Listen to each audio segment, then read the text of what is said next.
Tell me why you think it's a good idea to give tax breaks to billionaires and allow 50,000 low-income and working-class people to die unnecessarily? Senator, first of all, that's overstated by 5.1 million. That is not attributed to this bill. It is simply it's a combination. That's true. No. You all had a scheduled expiration of Obamacare subsidies, and you did not extend that when you were in charge. 5.1 million.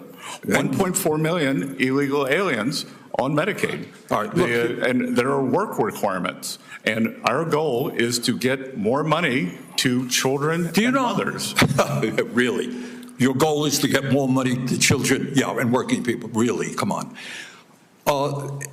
Welcome back, everyone. Today, we're taking you inside a tense Senate hearing that quickly turned into a full-on clash over taxes, healthcare, and the future of the American economy. Senator Bernie Sanders came in swinging, pressing Treasury Secretary Scott Bessent on tax cuts, Medicaid reform, and income inequality. But what followed wasn't a one-sided attack. Bessent pushed back hard, laying out why the Trump administration says its policies are designed to strengthen the economy, not serve billionaires. Stick with us until the end. And don't forget to subscribe for more breakdowns of moments like this. Thanks, Mr. Chairman. Thanks, Mr. Bessent, for being here. Help me out here. My understanding is the Trump administration has, I think, 13 billionaires in office right now, leading government agencies. Is that about right, do you think? I have no idea, Senator.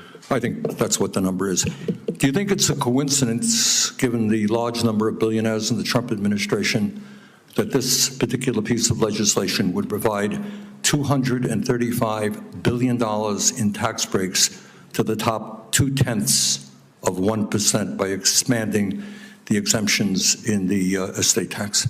Senator, I will tell you that when the 2017 Tax Cuts and Jobs Act passed, my tax rate went up.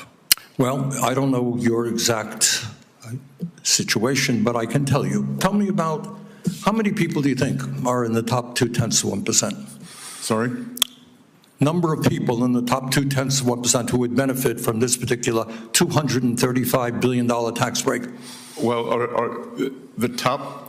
I know the top 10% is right. now paying 7%. That's not the question. The total tax. My question is, why do you think at a time of unprecedented income and wealth inequality, when people like yourself economically have never, ever had it so good, why do you think it's a good idea to cut Medicaid for low-income and working-class people by $700 billion to give $235 billion in tax breaks to the very, very, very richest people in this country, perhaps a few hundred families? Please justify that and tell me about that. Well, Senator, I don't know, but the Democrats had the trifecta, and there was no tax increase or wealth tax on billionaires. You choose. I'm not talking about a tax. You chose not Mr. to Bessent, do that, I am not talking about a wealth tax. Explain. A few hundred of the wealthiest families in this country, $235 billion tax break. Explain to the American people why you think that's a great idea. I think that this will increase small businesses substantially. That most small businesses, they are... Has zero to do with, come on, you're smarter than that.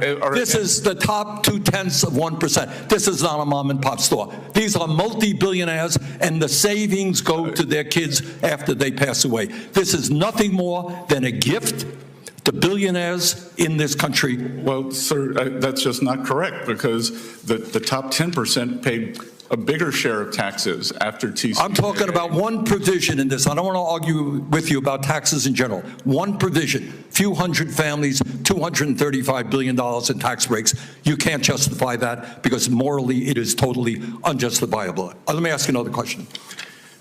If you guys want to cut $1 trillion in Medicaid and the Affordable Care Act, the estimate from CBO, I believe, is that over 15 million people lose their health insurance.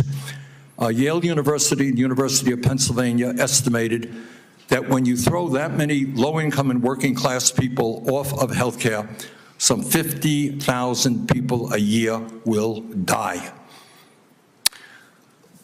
Tell me why you think it's a good idea to give tax breaks to billionaires and allow 50,000 low-income and working-class people to die unnecessarily? Senator, first of all, that's overstated by 5.1 million. that is not attributed to this bill. It is simply It's a combination. That's true. No. You all had a scheduled expiration of Obamacare subsidies, and you did not extend that when you were in charge. 5.1 million, 1.4 million illegal aliens on Medicaid. All right, look, And there are work requirements. And our goal is to get more money to children and mothers. Really? Your goal is to get more money to children, and working people. Really? Come on. Do you know how many people, and I was surprised to hear this, I don't know if you know it or not, how many people lose their jobs every year, quit, or get fired or whatever? Do you have any idea? Well, there's something called the quits rate, and so when the job market is strong, more people quit. But yeah, I was surprised that I just researched this. I don't know. Do you happen to know? I don't know the number. I was surprised. Would it be shocking to you? It was to me. 20 million people leave their jobs a year. Doesn't shock you, right? It's a big labor force, right? Yep. So somebody leaves the job, maybe they move, maybe something happens in their lives, right? We have a lot of transition in the labor market, correct? Maybe they get a better job. Right, exactly. Maybe they do. Or maybe they have to stay home, their wife gets sick, whatever, we don't know. But 20 million people lose their jobs in a given year, leave their jobs in a given year. Are those people lazy? What happens when I leave my job and maybe I have to move to another state to take care of my ill mother? And I desperately need Medicaid. Am I too lazy now to be able to get Medicaid? I think that's a mischaracterization of the work requirement. 1.1.1. Senator Sanders opened by zeroing in on wealth and power. He pointed out that several billionaires serve in key positions within the Trump administration, accusing it of governing for the rich. He highlighted a proposed $235 billion tax cut, claiming it would overwhelmingly benefit the top 0.2% of the wealthiest Americans. To Sanders, this wasn't economic policy. It was a giveaway to billionaires. Treasury Secretary Scott Bessent didn't flinch. He reminded the committee that after the 2017 Tax Cuts and Jobs Act, the wealthiest Americans actually paid a larger share of total federal taxes, not less. Bessent pushed back on the idea that tax cuts only benefit the ultra-rich. He emphasized that small businesses, entrepreneurs, and family-owned companies also benefit, allowing them to expand, hire workers, and drive economic growth. His message was clear.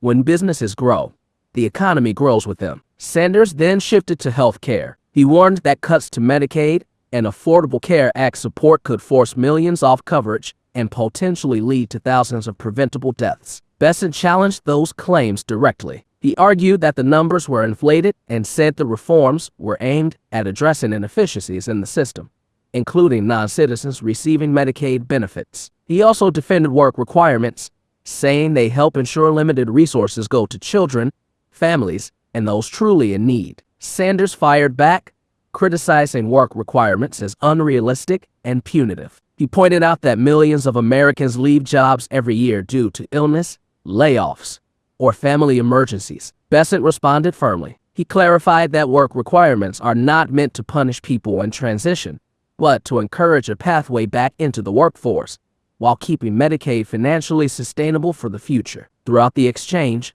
Bessent returned to one core argument. These policies aren't about billionaires. They're about long-term economic strength. By lowering tax burdens and reforming entitlement programs, the administration argues it can redirect resources toward working families, children, and future growth, rather than allowing waste and inefficiency to drain the system. The hearing was heated. The tension was real. Senator Sanders brought the passion, but Scott Bessent brought a disciplined defense, focused on data, sustainability, and long-term outcomes. In the end, it wasn't just a debate over numbers. It was a clash between two very different visions of how America's economy should work. If you found this breakdown helpful, hit subscribe, drop a like, and share this video with anyone who wants to understand both sides of these high-stakes debates. Thanks for watching,